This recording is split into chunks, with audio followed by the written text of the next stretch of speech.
Very good morning to all of you. मैं advocate Anuj Agarwal आप सभी का एक बार फिर से अपने यूट्यूब चैनल पर स्वागत करता हूं। आज के लेक्चर में हम लोग डिस्कस करेंगे जो क्रिमिनल कोर्ट्स हैं सीआरपीसी में, उनकी क्या क्या पावर्स हैं। क्योंकि लास्ट लेक्चर में मैंने classes of criminal courts discuss किए थे, जो दंड न्यायालय के वर्ग थे, यानी धारा 6 को मैंने डिस्कस किया था। और जो क्रिमिनल कोर्ट्स हैं उनको मैंने क्लासिफाइड किया था कि कौन कौन से ऐसे दंड न्यायालय हैं जो प्रारंभिक क्षेत्राधिकार का प्रयोग करते हुए किसी अपराध का विचारण कर सकते हैं, किसी मामले में ट्रायल कर सकते हैं। तो अब ट्रायल करने के बाद वो कितना मैक्सिमम सेंटेंस यानी दंडादेश दे सकते हैं, वो आज के लेक्चर में हम लोग डिस्कस करेंगे। और सीआरपीसी की धारा 28 और धारा 29 यानी सेक्शन 28 और 29 में इनका उल्लेख किया गया है। तो चलिए आज के लेक्चर की शुरुआत करते हैं। ये चार्ट मैंने बना दिया है जो कि हमारे क्रिमिनल कोर्ट्स थे, यानी जजेस जो हैं और मजिस्ट्रेट्स जो हैं उनको मैंने दो पार्ट में क्लासिफाइड कर लिया है। तो सबसे पहले मैं सेक्शन 28 को डिस्कस करूंगा, जिसमें कि जो जजेस हैं हमारे उनकी कितनी पावर है वो हम लोग डिस्कस करेंगे। तो सबसे पहले मैं हाई कोर्ट की बात करता हूं। हाई कोर्ट, जैसा कि मैंने कल आपको बताया था कि नॉर्मली एक अपीलेबल कोर्ट होता है, लेकिन सीआरपीसी में एक विचारण न्यायालय के तौर पर भी वो काम कर सकता है, यानी सीधे किसी अपराध का जो है विचारण कर सकता है, जैसा कि सेक्शन 474 में बताया हुआ है। सेक्शन 474 में सीआरपीसी में बता दिया गया है कि हाई कोर्ट कुछ एक्सेप्शन कंडीशंस में किसी मामले का सीधे ट्रायल भी कर सकता है। तो ट्रायल करने के बाद वो कितना पनिशमेंट दे सकता है, तो हाई कोर्ट की जो पावर होगी वो है any punishment authorise by law, यानी विधि द्वारा प्राधिकृत कोई भी दंडादेश। अब विधि द्वारा प्राधिकृत कोई भी दंडादेश से क्या तात्पर्य है, तो वो इनडायरेक्टली सिग्निफाई कर रहा है सेक्शन 53 आईपीसी, यानी धारा 53 आईपीसी में जो पनिशमेंट्स हैं, कौन कौन से पनिशमेंट दिए जा सकते हैं वो डिस्कस किए हुए हैं। जैसे कि उसमें लाइफ टाइम इंप्रिजनमेंट है, कैपिटल पनिशमेंट है, रिगरस इंप्रिजनमेंट है, सिंपल इंप्रिजनमेंट है, फॉरफीचर ऑफ प्रॉपर्टी और फाइन है। तो ये सारे पनिशमेंट जो है धारा 53 में बता दी हुए हैं। तो इनमें से कोई भी पनिशमेंट जो है हाई कोर्ट दे सकता है। अब बात करेंगे कोर्ट ऑफ सेशन की। तो कोर्ट ऑफ सेशन में भी जो कंडीशन है वो सिमिलर है जैसे हाई कोर्ट में है कि any punishment authorise by law, लेकिन इसमें हाई कोर्ट के द्वारा दिए हुए दंडादेश और सेशन कोर्ट के द्वारा दिए हुए दंडादेश में क्या डिफरेंस है वो हम थोड़ा सा डिस्कस कर लेते हैं। कि कोर्ट ऑफ सेशन यदि किसी मामले में कैपिटल पनिशमेंट देता है, यानी मृत्यु दंडादेश देता है, तो वो तब तक उसको एग्जीक्यूट नहीं किया जाएगा जब तक कि हाई कोर्ट जो है वहां पर उसके संबंध में पुष्टि ना करते, उसको कोरोबोरेट ना करते। तो अगर कोर्ट ऑफ सेशन किसी मामले में मृत्यु दंडादेश देता है तो उसको पहले हाई कोर्ट भेजना पड़ेगा, और हाई कोर्ट जो है सेक्शन 366 में जो है ट्रांसफर किया जाएगा, और हाई कोर्ट या तो फिर उसको पुष्ट करेगा या उसको बातिल करेगा, और ऐसा वो 368 में करेगा। और तत्पश्चात ही अगर उसकी पुष्टि होती है तो धारा 413 में उसका एग्जीक्यूशन किया जा सकता है। तो इन तीनों धाराओं को हमको याद रखना है, यानी section 366 CrPC, section 368 CrPC and section 413 CrPC. यानी जब भी कभी कोर्ट ऑफ सेशन किसी मामले में मृत्यु दंडादेश देता है, कैपिटल पनिशमेंट देता है, तो उसका स्ट्रेट फॉरवर्ड एग्जीक्यूशन नहीं होगा। पहले वो मामला सेक्शन 366 के तहत हाई कोर्ट को भेजा जाएगा, और हाई कोर्ट 368 में या तो उसको पुष्ट करेगा या उसको बातिल करेगा, और यदि उसकी पुष्टि हो जाती है इन दैट केस फिर उसका एग्जीक्यूशन धारा 413 में किया जाएगा। तो इस तरीके से कोर्ट ऑफ सेक्शन विधि द्वारा प्राधिकृत कोई भी दंडादेश दे सकता है, लेकिन मृत्यु दंडादेश की दिशा में उसका एग्जीक्यूशन तब तक नहीं किया जाएगा जब तक कि उसकी पुष्टि ना कर ली जाए।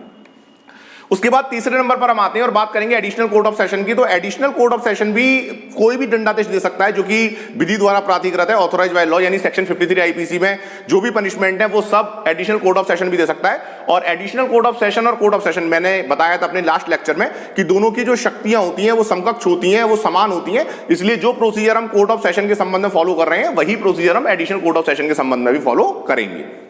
अब उसके बाद बात आती है असिस्टेंट कोर्ट ऑफ सेशन की। तो ये थोड़ा सा याद रखना है। देखिए, एडिशनल कोर्ट ऑफ सेशन अगर लिखा हुआ है तो हिंदी में हम लोग क्या बोलेंगे उसको, अपर सत्र न्यायाधीश, और असिस्टेंट कोर्ट ऑफ सेशन लिखा हुआ है तो उसका मतलब क्या हो गया, सहायक सत्र न्यायाधीश।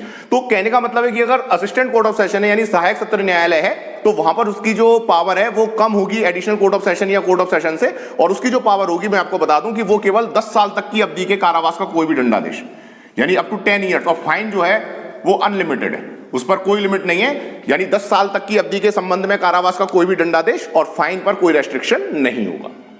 तो इस तरीके से सेक्शन 28 में high court, additional court of session, assistant court of session, इनकी जो शक्तियां हैं वो डिस्कस कर ली गई हैं। चलिए नेक्स्ट पार्ट पर चलते हैं और हम डिस्कस करेंगे जो पावर ऑफ मैजिस्ट्रेट्स हैं जो कि सेक्शन 29 में बताई हुई हैं। तो सबसे पहले अगर हम बात करें तो सीजीएम कोर्ट की बात करेंगे, यानी चीफ जुडिशियल मजिस्ट्रेट की हम बात करेंगे। और यदि कोई मेट्रोपॉलिटन एरिया यानी अगर कोई महानगर क्षेत्र है तो वहां पर सीएमएम की बात करेंगे, चीफ मेट्रोपॉलिटन मजिस्ट्रेट की बात करेंगे। तो इनकी जो शक्तियां हैं वो 7 साल तक की अवधि के कारावास के संबंध में, और फाइन अनलिमिटेड है।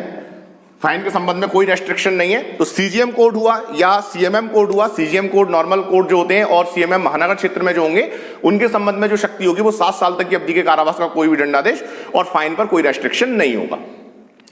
उसके बाद हम दूसरे नंबर पर बात करेंगे additional CGM and additional CMM. तो जाहिर सी बात है कि एडिशनल शब्द लगा हुआ है तो जो शक्तियां होंगी वो मूल न्यायाधीश के समकक्ष होंगी, यानी कहने का मतलब है कि जो शक्ति सीजीएम या सीएमएम की होंगी वही शक्तियां एडिशनल सीजीएम या एडिशनल सीएमएम की होंगी, इसलिए दोनों की शक्तियों में कोई अंतर नहीं होगा। जुडिशरी में बच्चों को कंफ्यूज करने के लिए यही क्वेश्चन देते हैं कि अपर मुख्य न्यायिक मजिस्ट्रेट कितनी अवधि का कारावास का दंडादेश दे सकता है, और स्टूडेंट्स कंफ्यूज हो जाते हैं कि शायद अपर मुख्य न्यायिक मजिस्ट्रेट जो होगा उसकी शक्तियां सीजीएम से कम होंगी और वो किसी रॉन्ग ऑप्शन को टिक लगा देते हैं। तो हमको ये चीज याद रखनी है कि चीफ जुडिशियल मजिस्ट्रेट या एडिशनल चीफ जुडिशियल मजिस्ट्रेट, इसी तरीके से कोर्ट ऑफ सेशन या एडिशनल कोर्ट ऑफ सेशन, इनकी शक्तियां जो है समान होंगी, लेकिन अगर असिस्टेंट लिखा हुआ इन दैट केस जो शक्तियां होंगी वो कम हो जाएंगी। ये थोड़ा सा हम लोगों को याद रखना है। उसके बाद अगर हम बात करें तो जेएम फर्स्ट क्लास की बात करेंगे नंबर 3 पर। तो जेएम फर्स्ट क्लास और अगर महानगर क्षेत्र है तो मेट्रोपॉलिटन मजिस्ट्रेट, इनकी जो शक्ति होंगी वो 3 साल तक की अवधि के कारावास का कोई भी दंडादेश, और फाइन भी रेस्ट्रिक्ट किया गया है, और फाइन जो होगा वो 10,000 रुपए तक के संबंध में हो सकता है, यानी 10,000 रुपए तक के अमाउंट में हो सकता है। तो इसकी कितनी पावर हुई कि 3 साल तक की अवधि के कारावास का कोई भी दंडादेश या 10,000 रुपए तक का फाइन या दोनों। तो ये पावर जो है हमको याद रखनी है। और अगर महानगर क्षेत्र है तो मेट्रोपॉलिटन मजिस्ट्रेट की भी वही शक्तियां होंगी जो कि जुडिशियल मजिस्ट्रेट फर्स्ट क्लास की होती हैं। और फिर हम फाइनली बात करेंगे जेएम सेकंड क्लास की। तो जेएम सेकंड क्लास जो होगा वो 1 साल तक की अवधि का कोई भी कारावास का दंडादेश और जो फाइन होगा वो 5,000 रुपए तक के संबंध में होगा, यानी इसकी राशि जो होगी वो 5,000 रुपए तक के संबंध में होगी। तो इस तरीके से जो जुडिशियल मजिस्ट्रेट सेकंड क्लास होंगे वो 1 साल तक की अवधि के कारावास का कोई भी दंडादेश या 5,000 रुपए तक का जुर्माना या दोनों का दंडादेश दे सकते हैं। तो इस तरीके से सेक्शन 6 में जो हमने क्रिमिनल कोड्स पढ़े थे उनकी जो पावर्स थी वो सेक्शन 28 और सेक्शन 29 में डिस्कस कर ली है। सेक्शन 28 में जजेस की पावर्स को बताया हुआ है, 29 में मजिस्ट्रेट्स की पावर्स को बताया हुआ है।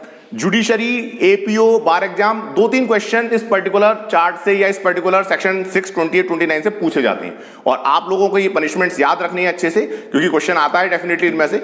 और अपने नेक्स्ट लेक्चर्स में हम लोग जो है आगे सीआरपीसी की लेक्चर सीरीज को आगे बढ़ाएंगे, उसमें पावर्स ऑफ अरेस्ट जो होंगी, पुलिस ऑफिसर्स की जो शक्तियां होंगी, आदेशिकाओं के संबंध में मैं बात करूंगा। तो धीरे धीरे करके हम लोग अपनी लेक्चर सीरीज को सीआरपीसी में कंटिन्यू करेंगे। तब तक के लिए जय हिंद, जय भारत।